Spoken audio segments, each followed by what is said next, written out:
Leader of the Opposition.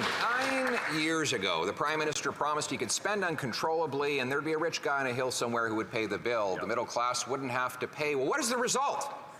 According to him, the total net worth of the richest Canadians has doubled since he took office. Meanwhile, 9 in 10 middle-class Canadians are paying more tax. Housing costs have doubled, so 76% of middle-class youth believe they'll never afford a home. 2 million people line up at a food bank because they can't afford to eat on a middle-class salary. Given that he already broke this exact same promise over 9 years, why should we believe him this time? Yeah.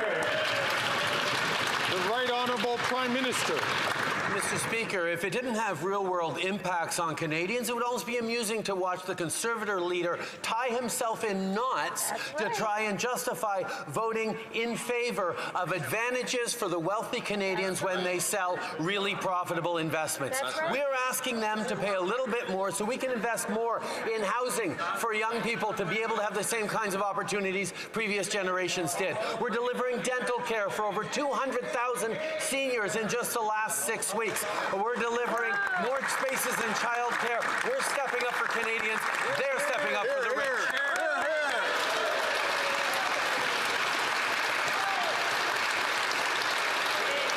The Honourable Leader of the Opposition. Real-world impacts. That's what we have today after 9 years of this Prime Minister promising to tax, borrow, and spend us into fairness. But according to the StatsCan data he put out himself since he became Prime Minister, the net worth of the wealthiest Canadians has doubled. Why? Because the taxes he puts always land on the middle class. 9 in 10 middle-class people are paying higher taxes. The vast majority of Canadians, and 100% of middle class, are paying higher carbon tax, and his last round of small business tax hikes hit plumbers and electricians, not the rich. Why is it that every time he mentions the middle class, they get poor? Yeah. The Right Honourable Prime Minister.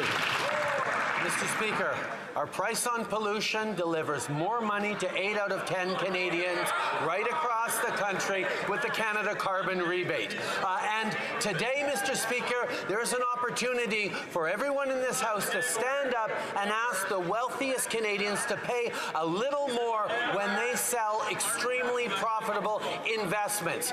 We are doing that on this side of the House. The Conservatives will be protecting the advantage that is there for the wealthiest Canadians while we invest more in housing, while we invest more in dental care, while we invest more in Canadians who need it. Hear, hear.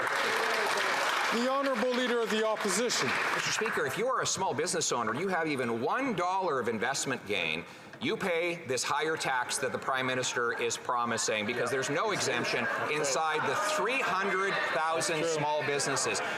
And it's incredible that during a housing shortage, he wants to tax home builders. During a healthcare shortage, he wants to tax away our doctors. During a food price crisis, he wants to tax our farmers. And while our economy is shrinking more than any other economy in the G7, he wants to tax our small business job creators. Mr. Speaker, isn't this the definition of insanity? The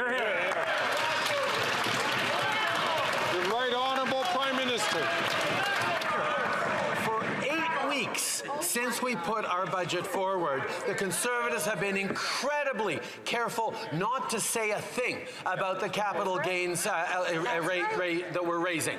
They didn't want to talk about it for 2 full months, and today, when they are choosing to vote with the wealthiest Canadians and against young Canadians who need more housing, young Canadians who need a better break, seniors who need dental care, they're all trying to spin it in 9 different ways. The reality is they have an opportunity to vote with middle-class Canadians, and they're choosing to vote against them.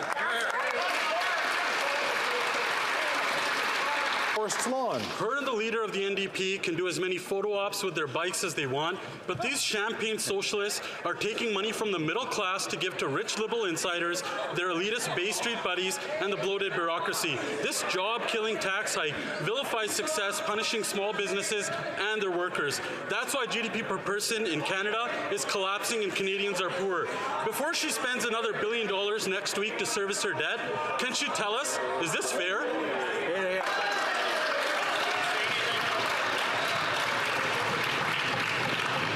Ask all trees to please to not express yourselves unless you're recognized by the Speaker. It's for a whole bunch of reasons, but the very least of all is so that we can hear the question and hear the answer. The Honourable Deputy Prime Minister and Minister of Finance. Mr. Speaker, I